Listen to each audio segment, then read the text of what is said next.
Exercise 13.3 में दो theorems use होंगे। एक तो है आपका थ्योरम ऑफ टोटल प्रोबेबिलिटी और दूसरा है बेस थ्योरम। दो थ्योरम के बेस पर क्वेश्चन है। पहला है आपका theorem theorem of total probability. Theorem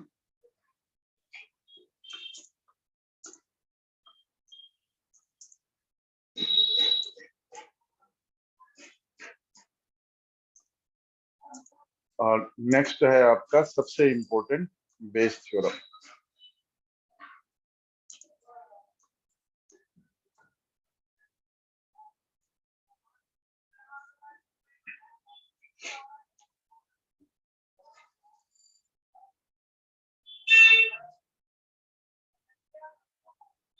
पहले समझने की कोशिश करते हैं। एक सैंपल स्पेस है, मान लो एस सैंपल स्पेस है और इसके पार्टीशन करते हैं। ठीक है, सैंपल स्पेस का पार्टीशन करते हैं। ठीक है, एन पार्टीशन सपोज हम करते हैं और उन सब का इंटरसेक्शन लेते हैं।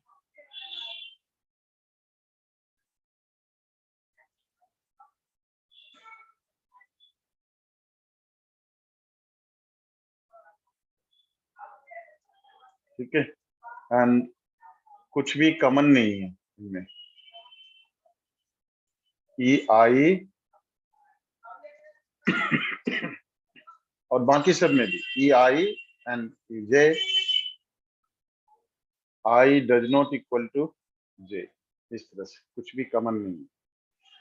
तो ऐसे पार्टीशन पहले भी हम समझ चुके हैं, म्यूचुअली एक्सक्लूसिव पार्टीशन होते हैं। और दूसरा आपका अगर हम यूनियन लेते हैं तो एग्जॉस्टिव होते हैं। ठीक है,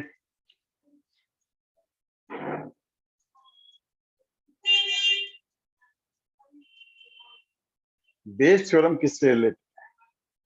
उससे पहले थ्योरम ऑफ टोटल प्रोबेबिलिटी समझ लेते हैं। Theorem of total probability.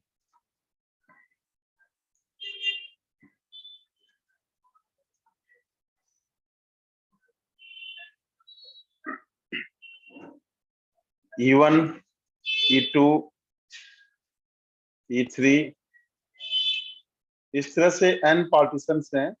n events हैं एंड ए कोई इवेंट है जिसकी probability we are we want to determine the probability of A is an event. Okay, and A by E1 probability of A by E1, probability of A by E2, probability of and so on, probability of A by En. This is known to us and we need to find the probability of A. Suppose we want to find the probability of A, then this will be PE1 multiplied by PA over E1 plus PE2 plus PA into, यहाँ पर into होगा, PA by E2 plus PE3 PA by E3 and so on, PEN and into PA by EN. This gives us probability of occurrence of event A.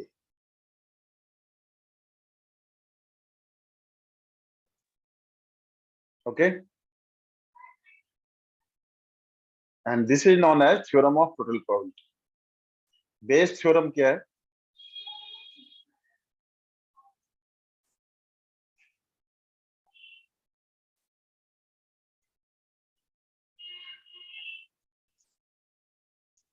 समझ लो, Bayes theorem इसी का एक part है ना?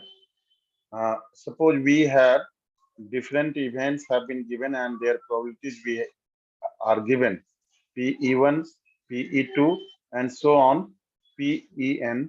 इस तरह से डिफरेंट एक सैंपल स्पेस के डिफरेंट पार्टीशंस हैं, n पार्टीशंस हैं सपोज, और उसके प्रोबेबिलिटीज दिए हुए and there is an other event that is A event such that occurrence of A depends upon E1 occurrence of A depends upon E2 and so on are also given.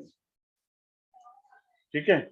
Then occurrence of event E1, E2 or any event while A has already occurred will be what?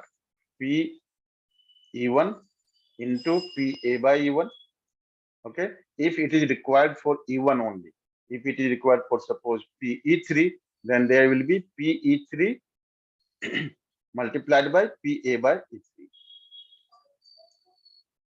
Sir ये तो PE/1 ही लिखा होता है E1. हाँ, PE1 लिया हमने.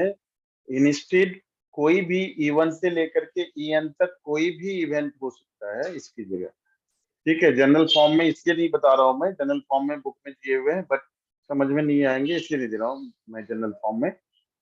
E1 की जगह कोई भी इवेंट हो सकता है. EN हो सकता है ना. EN हो सकता है. अगर if we wish to find the probability of EN while A has occurred, then we can take PEN, okay, and PA by EN divided by theorem of total probability, divided by these all. जितने भी probabilities हैं column wise multiply करना. PE1 into PA by E1 plus PE2 PA by E2 and so on to PEN PA by EN A by EN.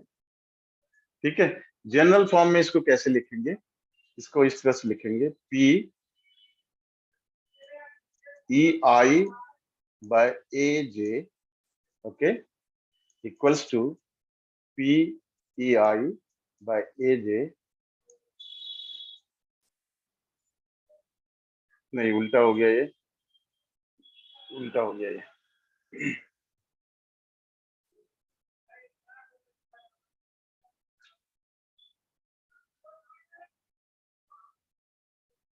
PEI into PA by AJ by EI इस तरीके से. और यहां पर sigma ले लो. PEI PJ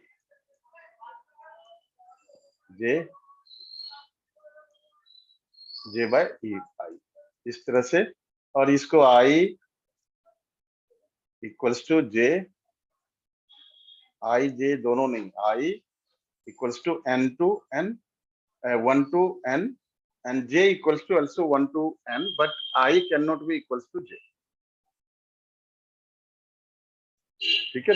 general form में जब हम क्वेश्चंस करेंगे तो समझना आसान होगा. जनरल फॉर्म में समझना थोड़ा मुश्किल है. बेस थ्योरम को नीचे हमेशा टोटल प्रोबेबिलिटी रहता है. टोटल प्रोबेबिलिटी मतलब जितने भी पार्टीशंस हैं, जितने भी इवेंट्स हैं, उन सब का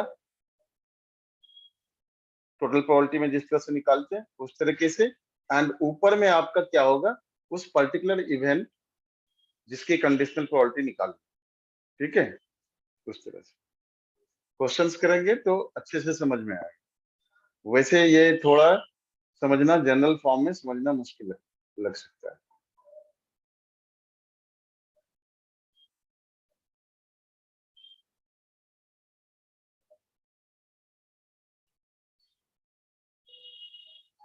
एक्सरसाइज 13.3 निकालिए.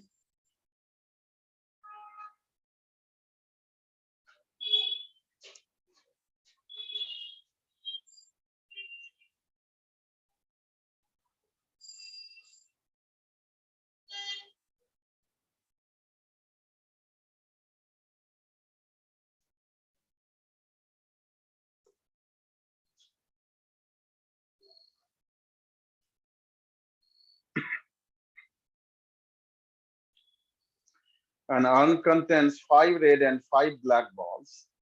A ball is drawn at random. Its color is noted and is returned to the urn. Earn में 5 रेड और 5 ब्लैक बॉल्स हैं. अ ball is drawn, 1 ball is drawn. Colour noted, okay, colour noted and additional two balls, additional two balls added, additional two balls of same color. Which color? जो colour note किया, of same color, ये earn में return कर दिया। आपको probability निकालनी है that the second ball is red.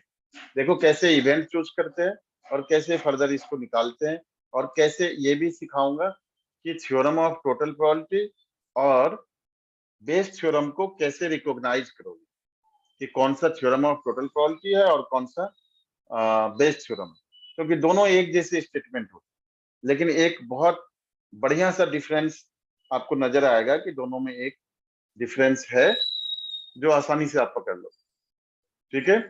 An urn contains 5 red and 5 black balls. A ball is drawn at random. Its color is noted and is returned. तो यहाँ पर देखो क्या हो रहा है कि जो फर्स्ट बॉल ड्रॉ हुआ उसके कलर पर डिपेंड करेगा प्रोबेबिलिटी, ऑब्वियसली, क्योंकि उसके कलर को नोट करने के बाद एडिशनल 2 बॉल्स ऐड होते हैं सेम कलर। तो पहला इवेंट ले लो, लेट E1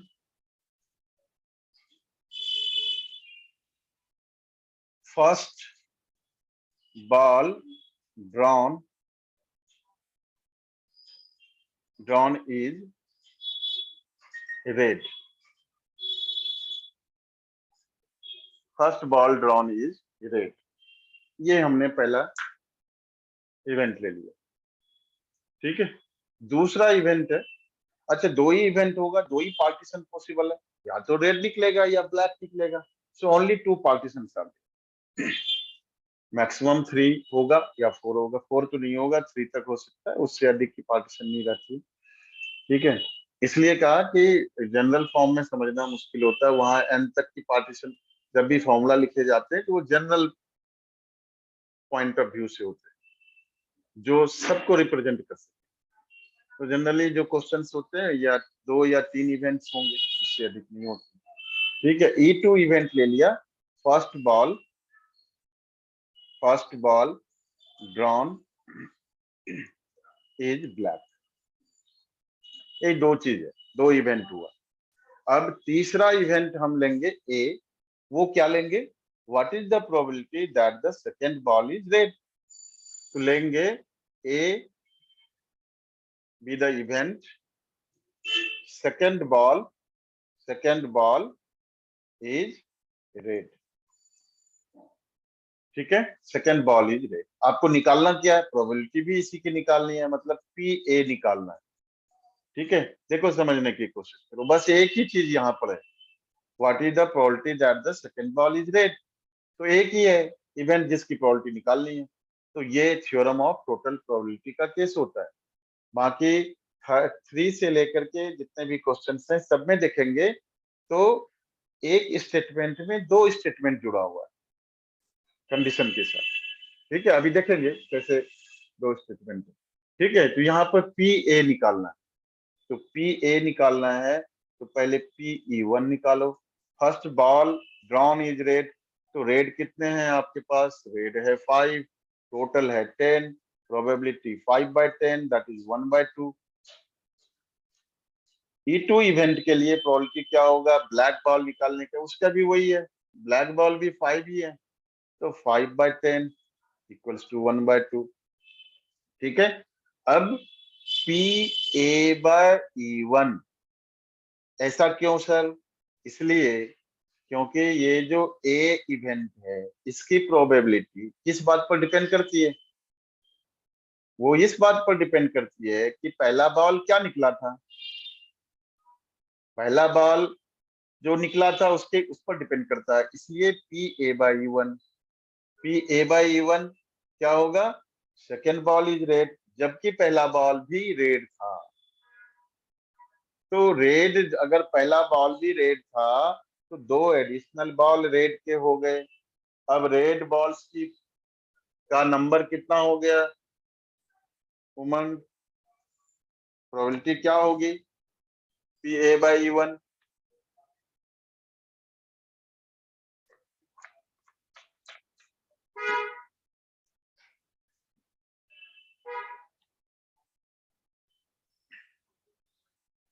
हो गया भाई?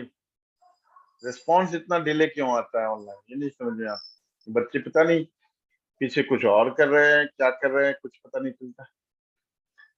रिस्पॉन्स बहुत डिले आता है। P A by even, A second ball is red while first ball was also red. तो रेड बॉल की पॉसिबिलिटी, ये नंबर्स हो गए कितने, 7, और टोटल नंबर हो गए 10 + 2 12। 12। हाँ जी। पी ए बाई E2 कितना हो गया? अब ये बताइए, कौन बताएंगे? बताइए तक साहब, आपकी आवाज आई थी अभी। P A by E2 sir ये हो जाएगा 5/12। Yes sir. 5/12 करेक्ट है। क्यों? क्योंकि हम तो खोज रहे हैं रेड को, है ना, और पहला बॉल अगर ब्लैक निकला तो ब्लैक किस का नंबर बढ़ गया, 7 हो गया, टोटल नंबर बढ़ गया, लेकिन हम तो we are concern about red.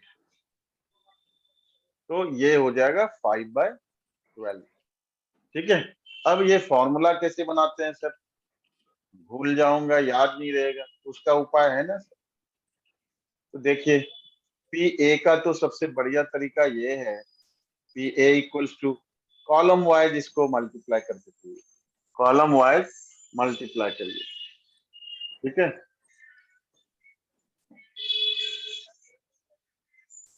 Column wise इसको मल्टीप्लाई करिए, दोनों प्रोबेबिलिटीज को। हेलो, जी जी नमस्ते। हाँ क्लास चल रही थी, मैं कॉल बैक कर देता हूँ आपको, एक घंटे।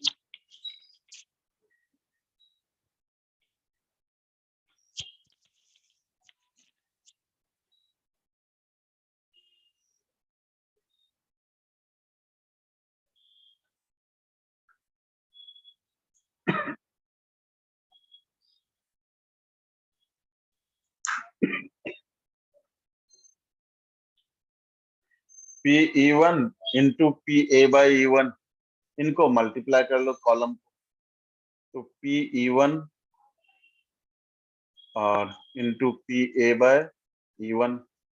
ठीक है, मल्टीप्लाई कर लो इसको, प्लस इधर भी कॉलम वाइज मल्टीप्लाई कर लो, P E two into P A by E2।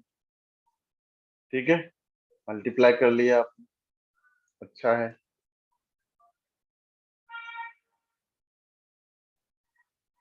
बीच में बोर्ड नहीं दिख रहा था क्या? दिख रहा था देख सर। रहा था।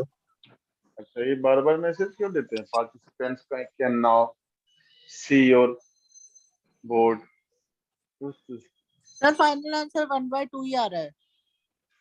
हाँ आएगा ना, तो इनको मल्टीप्लाई कर लो, 1/2 इंटू 1/2 7/12। into 7/12। हाँ, और इधर 5/12, तो 12/24 आ गया, तो 1/2 आंसर आया आपका। बोर्ड में बेटा ये जो एक्सरसाइज में क्वेश्चंस है ना, कोई ऐसा क्वेश्चन नहीं है जो 2 बार 3 बार 4 बार 5 बार 7 बार नहीं पूछा हो। अब स्टॉक खत्म हो गया है उनके लिए, सीबीएसई वालों के पास इस एक्सरसाइज के सारे क्वेश्चन पूछे हुए हैं। सो इरेलीवेंट टू से, नीडलेस टू से कि ये बोर्ड का क्वेश्चन है, सारे बोर्ड के क्वेश्चन हैं। एक भी क्वेश्चन इस एक्सरसाइज का नहीं है जो नहीं पूछा हो। क्वेश्चन नंबर 10 और 12 ये जो है लेटेस्ट पूछे हुए क्वेश्चन हैं, 2018, 2020, 19, इन सब में पूछे हुए। और भी क्वेश्चंस हैं। आपका क्वेश्चन नंबर 5 ये बहुत बारी पूछ चुका है, इस बारी भी चांसेस उतना ही अच्छा है पूछने का। ठीक है, क्वेश्चन नंबर 3 बताना चाहता हूँ, बट 2 भी बताता हूँ आप लोगों को, आराम आराम से चलते हैं। ठीक है, वही, लेकिन आराम से चलने में होमवर्क नहीं करते हो। अच्छा ही तो कर लिया था ना सर हमने, अरे कर लिया था, तो वो हमने कहा मैंने किया, तुमने क्या किया? तुमने तो कुछ नहीं किया बेटा।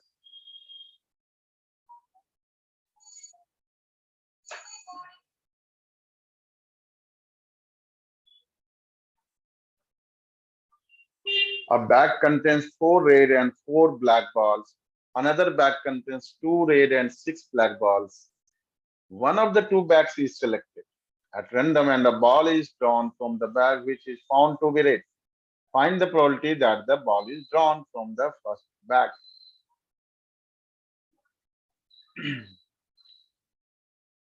ठीक है.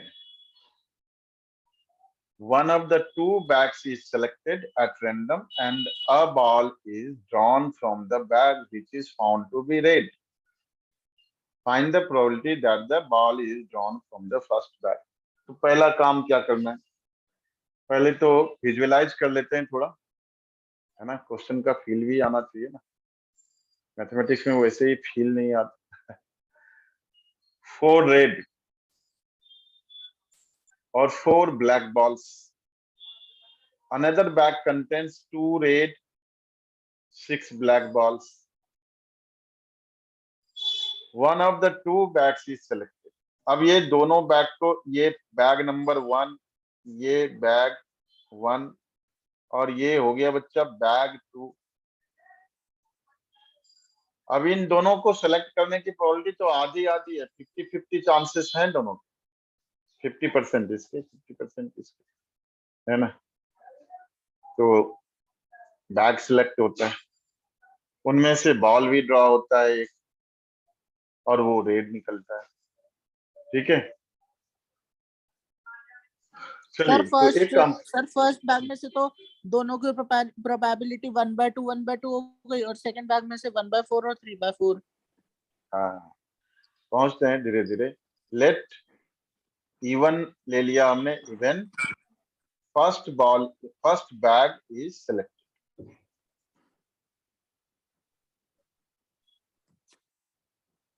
सर E1 इसी को क्यों लिया आप? बेटा देखो, E1 E2 इसको लेना है जिसमें पार्टीशन है ना. यहाँ पार्टीशन 2 बैग है, आइदर 1 सेलेक्ट करता है और 2, तो यहाँ पार्टीशन है ना. तो इसलिए E1 E2 इनको लेना है. और जो एक बार में बात खत्म, probability that first bag is select that the ball is drawn from the first bag, एक बार में खत्म कहानी. तो वो अलग हो गई.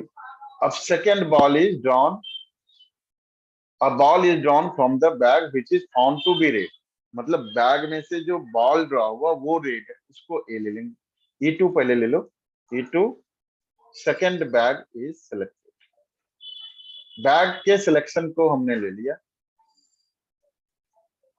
ठीक है, ए ले लिया. Ball drawn is red, ball drawn is red. ठीक है, लो रेड रेड कर लेते हैं.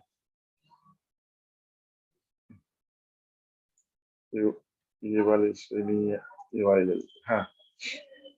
हाँ, बॉल ड्रॉन इज रेड.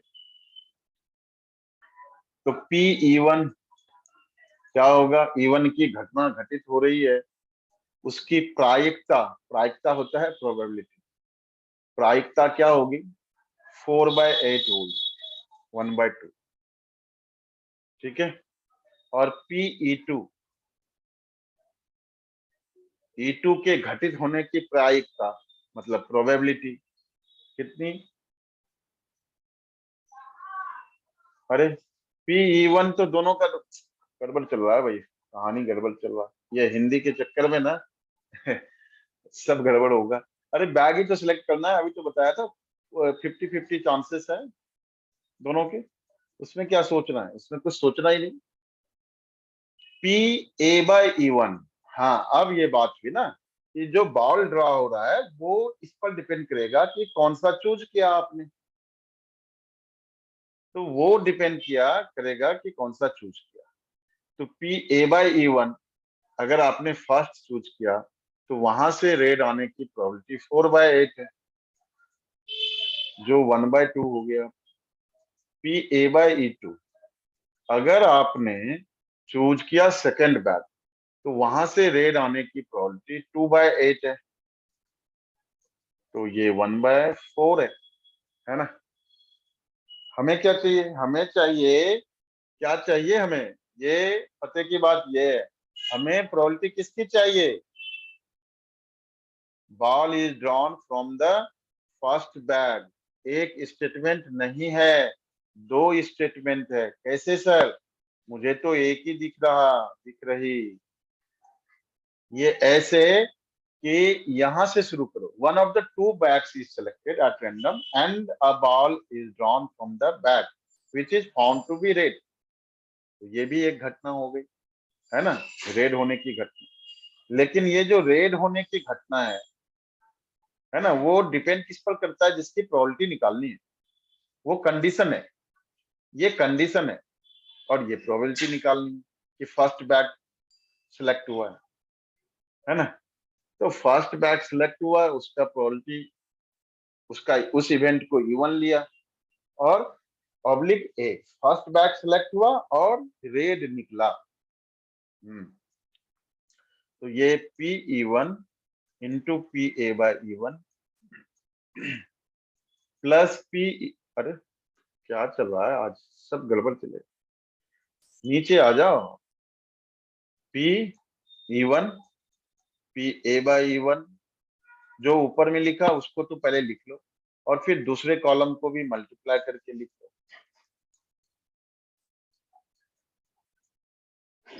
ठीक है, तो देखो क्या बनता है। 1/2 इंटू 1/2 और 1/2 इंटू 1/4। 1/4, हाँ वो तो यही रहा है। 1/4 इंटू 8/1। अरे 8/1 ऐसा तो थोड़ी होता है। ये E sir P E one into A E one, तो 1/2 इंटू 1/2 नहीं होगा? हाँ 1/2 इंटू 1/2 हुआ 1/4। अरे क्या गड़बड़ चल रहा है आज भाई? सब गड़बड़ चल रहा है, सही करे। ये पी ई वन कितना है? 1/2। ये भी 1/2। इधर भी आपका 1/2 into 1/2 plus 1/2 into 1/4। 1/4 upon 1/4 plus 1/8 कितना हो गया? 1/4, और ये हो गया 3/8। तो इसको लिख लो 1/4 इंटू 8/3। 8/3, हाँ तो तो 2/3 2/3। आया। आंसर चेक कर लो।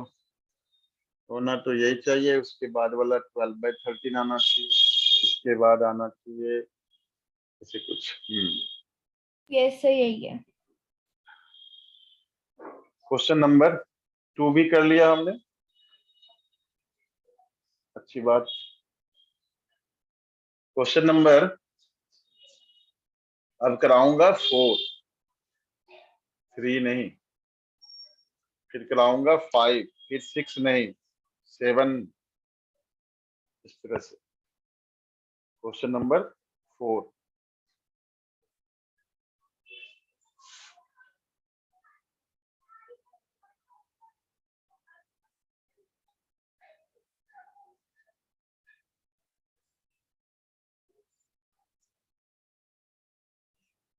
डॉक्टर साहब, डॉक्टर साहब,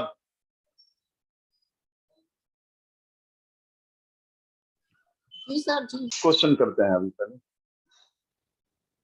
In answering a question on a multiple choice test, a student either knows the answer or guesses.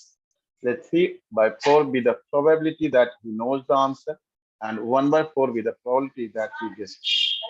Assuming that a student who guesses at the answer will be correct with probability 1/4, while the probability that the student knows the answer, given that he answered it correctly. Correctly हम लोग बोलते हैं। अब African country में एक Zambia के बच्चे को वो करेक्टली बोलते, करेक्टली, करेक्टली। हर जगह की ये इंग्लिश लैंग्वेज ना गजब की लैंग्वेज, और इसलिए इतना इंटरनेशनल लैंग्वेज है बिकॉज ये सबको अपने अंदर समेट लिया है, अलग अलग जगह की अलग अलग accent. Answering a question on a multiple choice question, student either know the answer or guesses. इसी को हम पहले लेते हैं E one. Let E one the student knows the answer। E2 event है he guesses, तुक्का कहते हैं ना, तुक्का वो तुक्का लगाने, he guesses the answer, तुक्का लगाने वाला है। और तुक्का की प्रोबेबिलिटी कम नहीं है। मजे की बात यह है, तुक्का की प्रोबेबिलिटी कितनी है, 1/4 है। अगर 4 चॉइस है तो उसकी प्रोबेबिलिटी कम नहीं है, 25% प्रोबेबिलिटी, बहुत अधिक probability. he guesses the answer। और ए है आपका, तो आगे बढ़ो जरा। ए क्या लेना है हमने, तो यहाँ पे आ जाओ सीधा। What is the probability that the student knows the answer, student knows the answer given that. देखो बेटा ध्यान से समझना मेरी बात को, मजे मजे में मत लेना। जहां पर प्रोवाइडेड गिवन दैट हो, वो वाली चीज जो है ए लेना, ठीक है। तो ए क्या है हमारा, कंडीशन जहां पर है वहां पर ए हमारा क्या है, the student answered correctly, he answered correctly,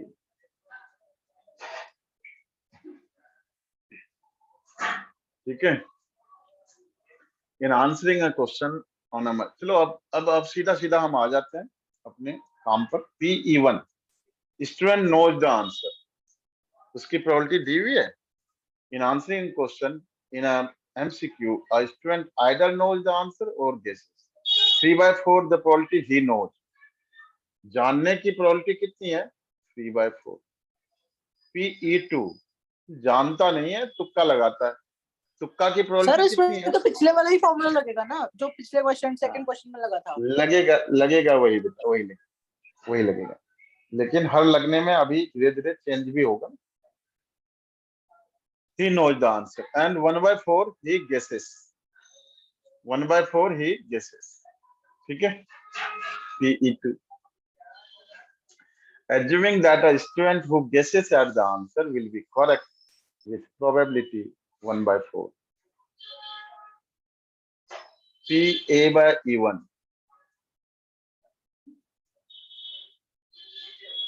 A/E1 हाँ नहीं दिया हुआ है, नहीं दिया हुआ है PA/E1, और यही इस क्वेश्चन का टर्निंग पॉइंट ट्विस्ट था। तो ये अब बताएंगे आप लोगों में से कोई भी कि यहाँ पर क्या लिया लिखूंगा मैं। ये दिया हुआ है PA/E2 दिया हुआ है कि वो गेस करता है और सही भी होता है, जिसकी प्रोबेबिलिटी 1/4। बताइए। तो 3/4 हो जाएगी A/E1। बिल्कुल गलत जवाब,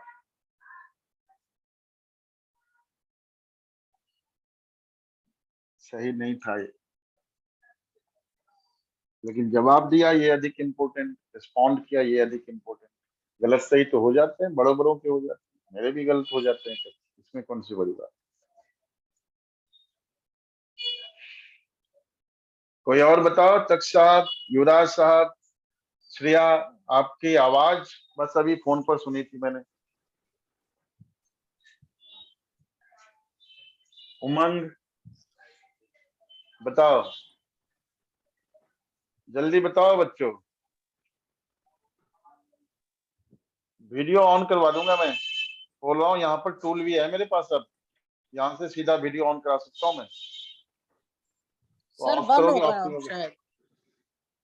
हाँ जी, नहीं है सर 1 1 होगा, हाँ। अरे क्या बात है, क्या बात है, क्या बात है, मन खुश कर दिया बच्चे।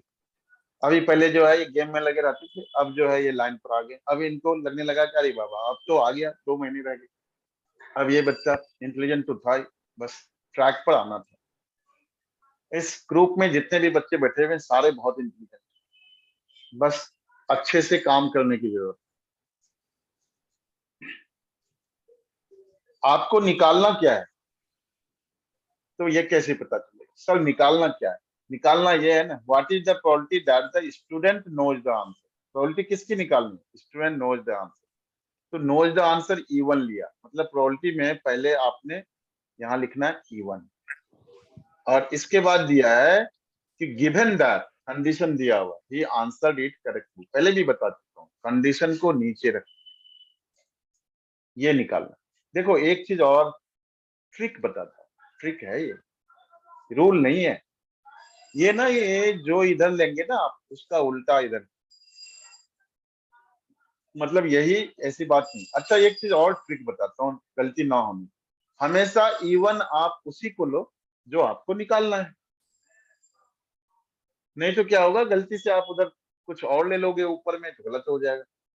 तो ये कोई रूल नहीं है, बट आप ऐसा एक रूल बना, एक एक ट्रेडिशन बना के चलते हो तो सिल्ली एरर को अवॉइड कर सकते हो। पी इवन बाय ए ले लिया हमने, ठीक है। इसके बाद ये क्या होगा, पी इवन बाय ए, ये हो गया आपका कितना,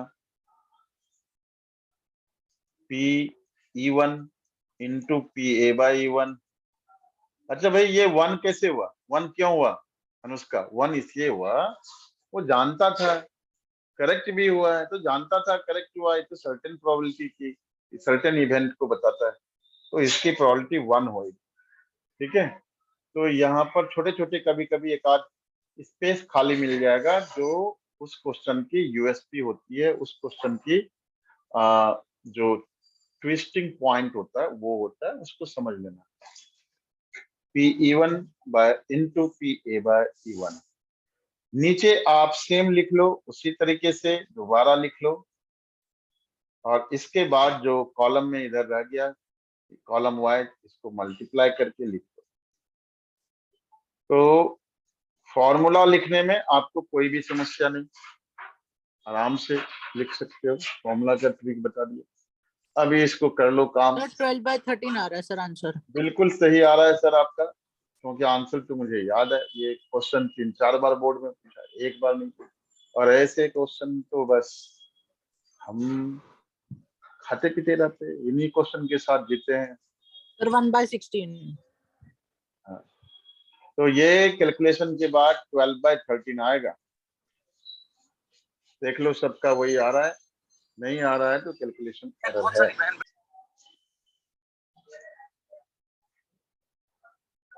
चलिए let us do the question. ये क्वेश्चन जो है सबसे प्रीमियम क्वेश्चन मैं मानता हूं, क्योंकि सीबीएसई की नजर इस क्वेश्चन पर है। सीबीएसई जो है इस क्वेश्चन को बहुत बार पूछ चुका है और भी पूछने की उम्मीद रखता है, ठीक है। ध्यान से पढ़ते हैं और फिर आप लोगों में से कोई मुझे बताएंगे कि इसमें E1 क्या लेना है, E2 क्या लेना है, A by E1, A by E2, इस तरह से बताओ। Laboratory blood test is 99% effective in detecting a certain disease when it is in fact present.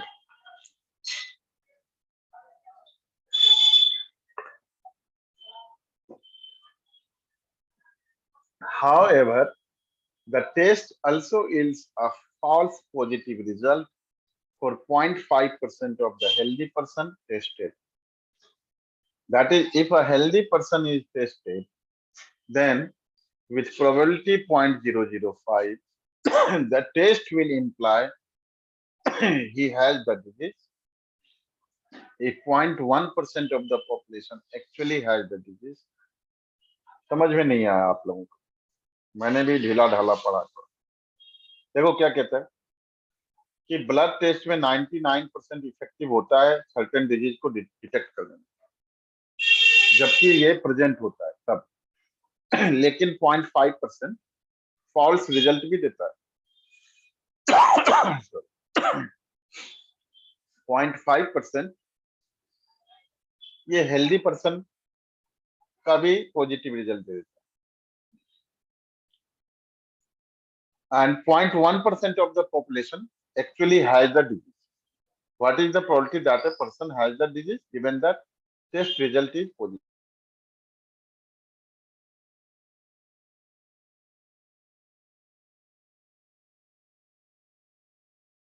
Sir E1 इसमें ये लेंगे डिटेक्ट इफेक्टिव का, laboratory test is effective. E1 क्या लेंगे बताओ, फिर से बताओ। Laboratory blood test is effective. मतलब 99%। Yes sir. अच्छा, और कोई?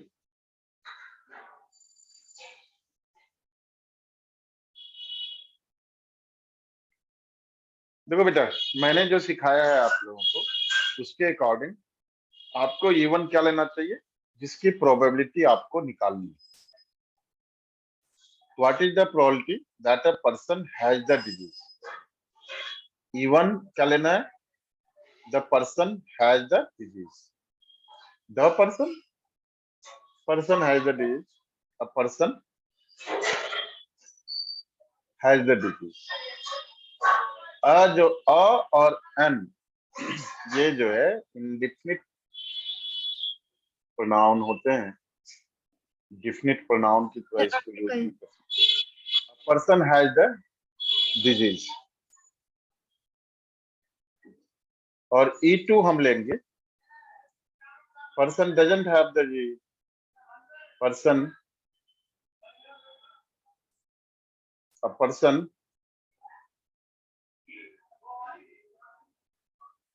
does not have the disease, does not have the disease। देखो बेटा, ये पूरा का पूरा ना सिस्टम पलट गया इस क्वेश्चन में। यहां से शुरू नहीं हो रहा कहानी, कहानी नीचे से शुरू हो रहा है। हमने क्या लिया? पर्सन हैज द डिजीज, और वो कहाँ शुरू हो रहा है? यहाँ पर 0.1% of the population actually has the disease. यहाँ से शुरू हो रहा है। एक क्या लेंगे हम? टेस्ट रिजल्ट इज, क्या बताया था? E1 क्या लेना है, एक क्या लेना है, इसके लिए क्लियर इंस्ट्रक्शन दिया है मैंने आप लोगों को। अरे यार, ये कार का हॉर्न बहुत बजाती है। Person has the disease, test result is positive, given that test result is, मैंने कहा है कि जो आपको निकालना है, make it tradition, make it as a rule कि इवन उसी को लेना है। और ए किसको लेना है? जहां कंडीशन वहां ए है। कंडीशन गिवन दैट, प्रोवाइडेड, ये सब कंडीशन है। कंडीशनल क्लाउज यहाँ है। तो test result is positive, test result is positive, test result is positive.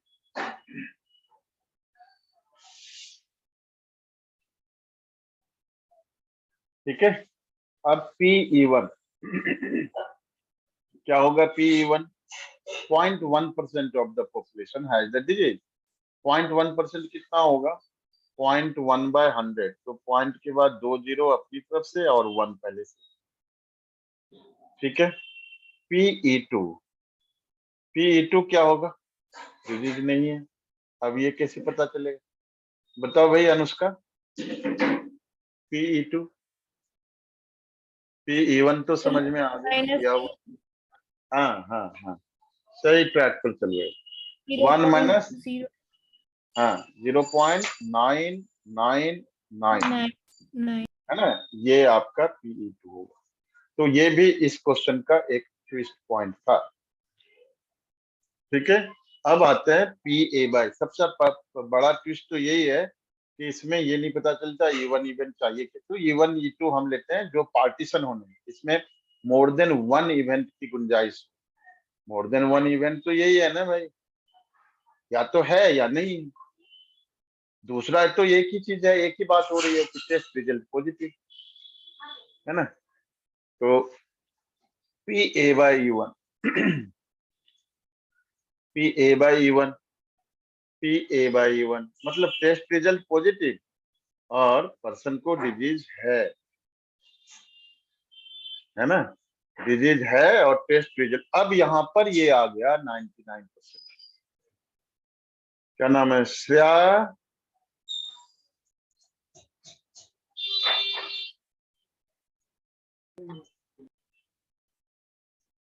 Shreya, Yes, sir. बेटा समझ आ रहा है ना? बोलती नहीं है तुम, Yes, sir. Yes. ना डाउट्स पूछती है, ना बोलती है, ना ना होमवर्क भेजती है। इतनी भी क्या नाराजगी? करिए, पार्टिसिपेट करिए हर एक्टिविटी में। ठीक है, पूछिए, जो ना समझ में आया पूछिए उसको। ठीक है। उमंग इधर से आपका एक्टिविटी नहीं हो रहा है, मैं वीडियो ऑन करा दूंगा अचानक से। तो मैं चाहता नहीं हूँ किसी भी बच्चों का वीडियो बिना उनको बताए हुए ऑन करना, बिल्कुल नहीं चाहता। That is not in my nature. P A by E two, P A by E two, A by E two क्या हो गया, टेस्ट रिजल्ट पॉजिटिव है और उसको डिजिट नहीं है, मतलब false positive, false positive result कितना है इसका तो सॉल्व करके भी दिया हुआ, 0.005। 0.005। हाँ 0.005, 0.005, बहुत बढ़िया। अब आपने निकालना है पी इवन बाय, सोचना ही नहीं है क्या निकालना है, क्योंकि हमने लिया ही उसी हिसाब से है। एवरी टाइम इसी को ऊपर रहना है, पहले वाले को, P E one into P A by even, every time यही ऊपर रहेगा, ऐसा हमने रूल बना रखा है। तो इधर भी आपका P E one, P A by E one plus P E two, P A by,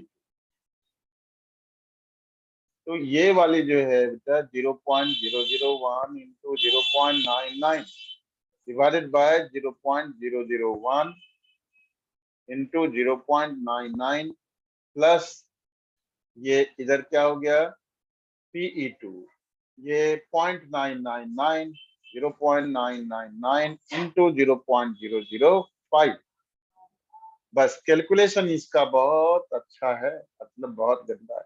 99 कितने डिजिट के बाद डेसिमल, 3 + 2 5। आप लोगों को कैलकुलेशन करना भी सिखाना पड़ेगा, इसलिए कैलकुलेशन में करके दिखाता हूँ, नहीं तो गलत करोगे।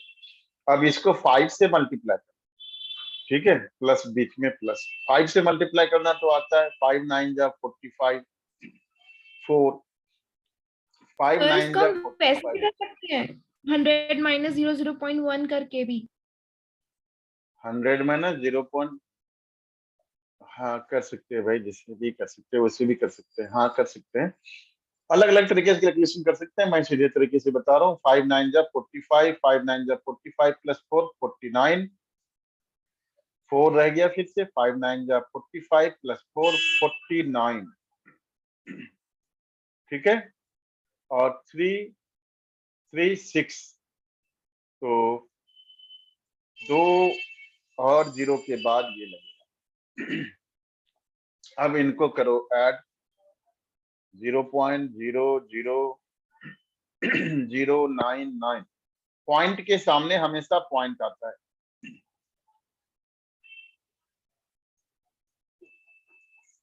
तो यहाँ पर 0 अपने मन से लगा दो, सामने सामने रहेगा।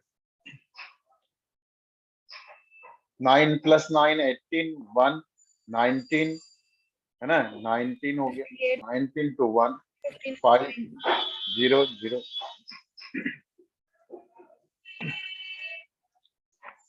0 0 0 9 9, और इधर आपका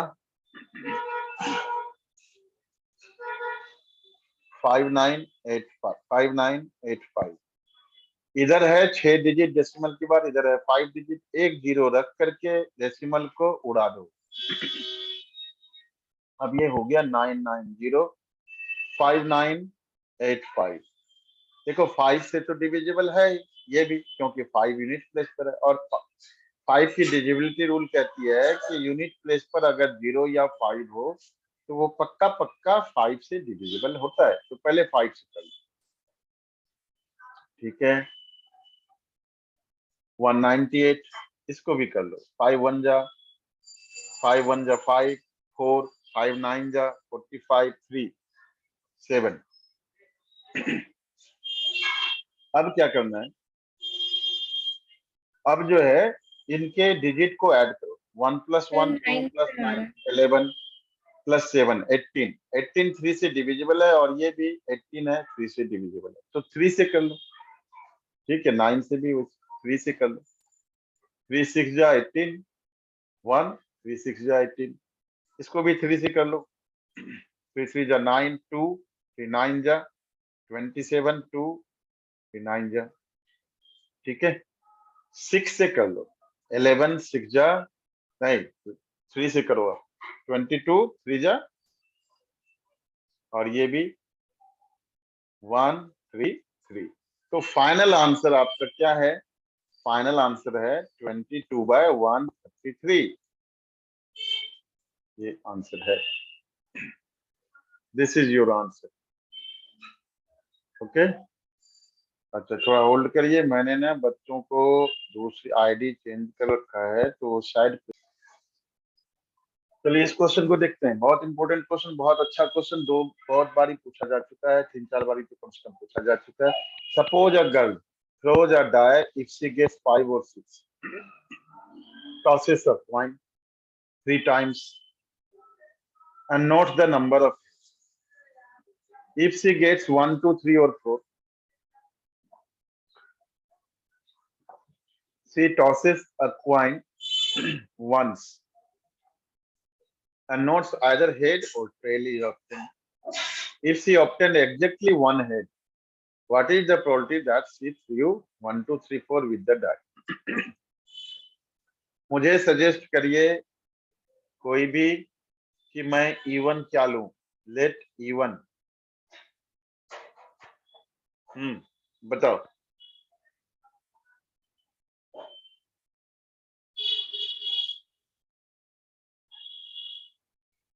बोलो।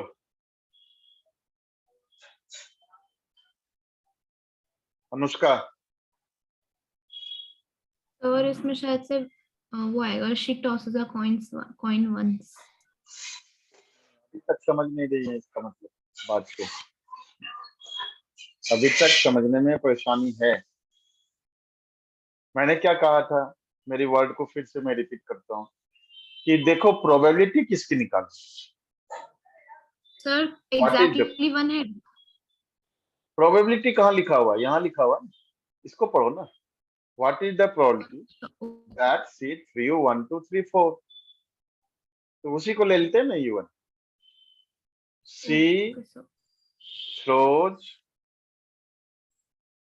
1 2 3 और 4। E2 जो दूसरा इवेंट है 5 और 6 वाला, उसका ले लेंगे।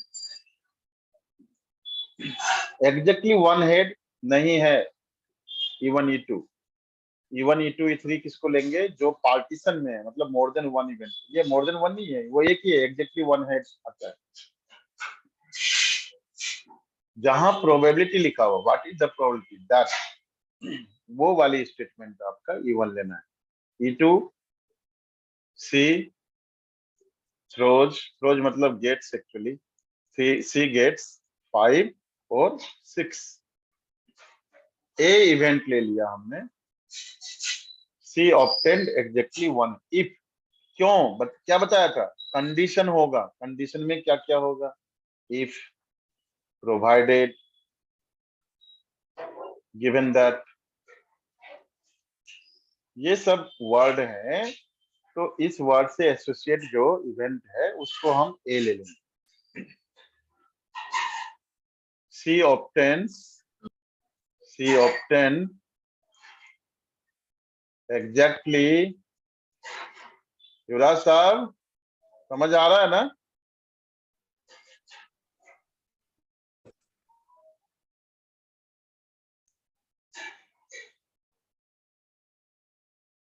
She obtained exactly 1 head। चलिए अब हम पहले सैंपल इस पे थोड़ा बना लेते हैं, ठीक है। P1 क्या है? P1 तो आसानी से निकाल सकते हैं हम। क्या? 4/6। P2 क्या है? 2/6, मतलब 2/3 और 1/3, ठीक है। PA/E1, ये A/E1 के लिए हमें सोचना है। क्यों? A/E1 के लिए 4/6 हुआ, 1 2 3 4 4 फेवरेबल आउटकम्स है, total outcome 6। Die roll okay करता, सर, ओके सर। 4/6 को काट करके लिखा 2/3। नहीं, मैं सोच रही थी ये वो वाला है, A/E1 वाला है ये। नहीं, A/E1 मतलब एग्जैक्टली 1 हेड, जबकि 1 2 3 4 मिलता है। तो 1 2 3 4 के केस में कितनी बार टॉस करता है कॉइन को? एक बार। और एक बारी में 1 हेड by आने की प्रोबेबिलिटी 1/2, तो 1/2 लिख लेते हैं ना। PA/E2 यहाँ सावधानी बरतनी है। क्यों? क्योंकि 3 बार टॉस करता है। अगर उनको 5 और 6 मिलता है, कॉइन को 3 टाइम्स टॉस करता है और एग्जैक्टली 1 हेड चाहिए, तो ये आपको बनाना पड़ेगा सैंपल स्पेस। ये 3/8 होगा वैसे तो। एक बार yes sir sample 3 by space 8 देख लो। H H H H H T, ठीक है, एच टी एच, ठीक है। इसके बाद ये कितना हो गया? 1 2, एक बार एच और टी टी, ठीक है। फिर आप T H H T T H T H T T T T, हो गया 1 2 3 4 1 2 3। हाँ, अब एग्जैक्टली 1 हेड किसमें किसमें है?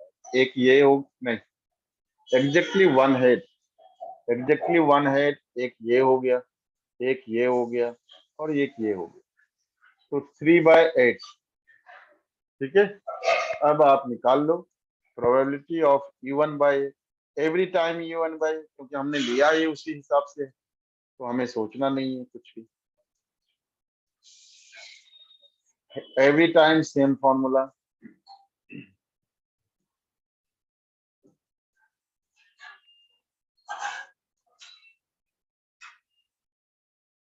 तो ऊपर में आपका क्या हो गया? 2/3 into 1/2, 2/3 into 1/2।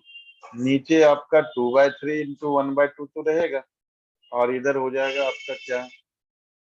1/3 into 1/8, 1/3 into 1/8, 2/6 upon 2/6 plus 1/24, तो 2/6 अपॉन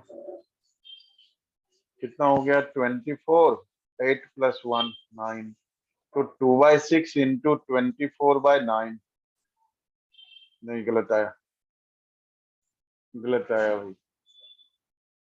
8/9 नहीं, गलत है आंसर, कुछ गलत आया। क्या गलत हुआ भाई? 3 2 जा 6, 6 4 जा 4 2 जा 8 और प्लस 1 9/24। आंसर चेक करो जरा, क्या गलत हुआ इसमें?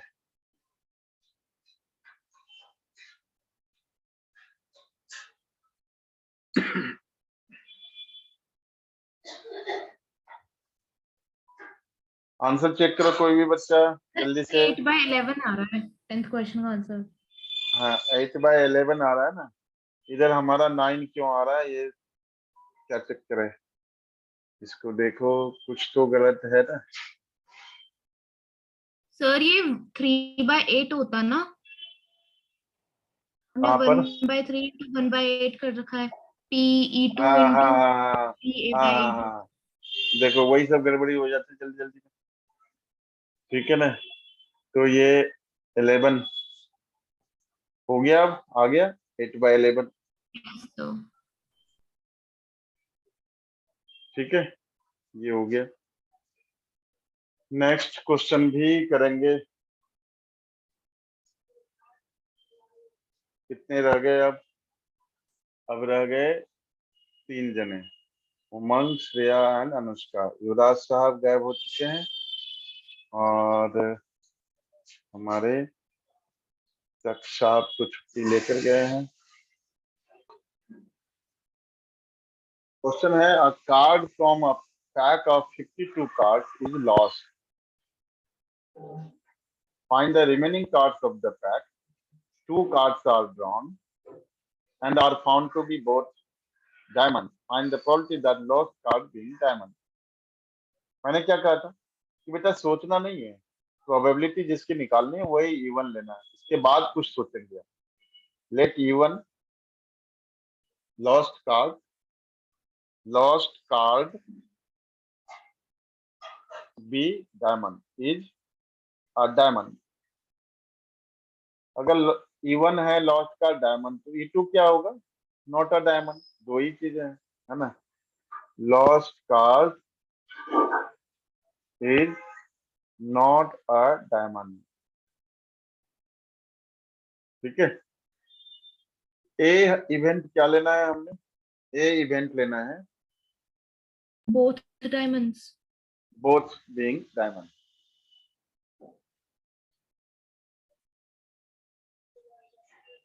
Two cards are drawn and are found to be both diamond. Both drawn cards are diamond.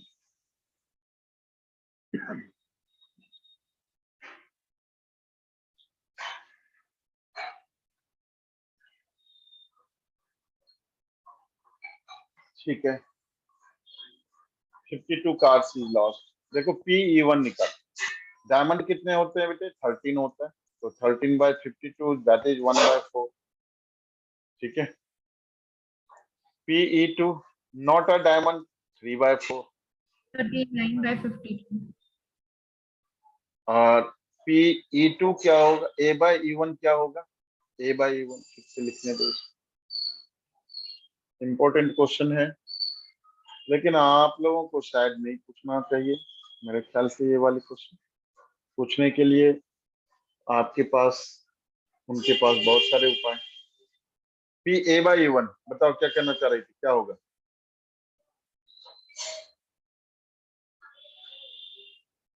इस क्वेश्चन में मेरे ख्याल से एनसीईआरटी वालों को एक चीज ऐड करना चाहिए जो इन्होंने ऐड नहीं किया है, but that should be understood. क्या? 12 by 51. रुक जाओ, वही बता रहा हूँ। Both to be diamonds. दो कार्ड ड्रा हुए, तो obviously it is the case of without replacement. फिर भी उनको लिखना चाहिए था। पहला डायमंड था तो बच गए 12 और टोटल बच गए 51। एक और निकल गया डायमंड। Excuse me, sir. हाँ So sorry for interrupting, sir. अभी मेरी अकाउंट्स क्लास है तो मैं लीव कर सकती हूँ? हाँ, लीव कर जाइए, बस वैसे भी खत्म होने वाला। ठीक है। Okay, sir. Thank you, sir. 12/51 और ये हो गया आपका 11/50। PA/E2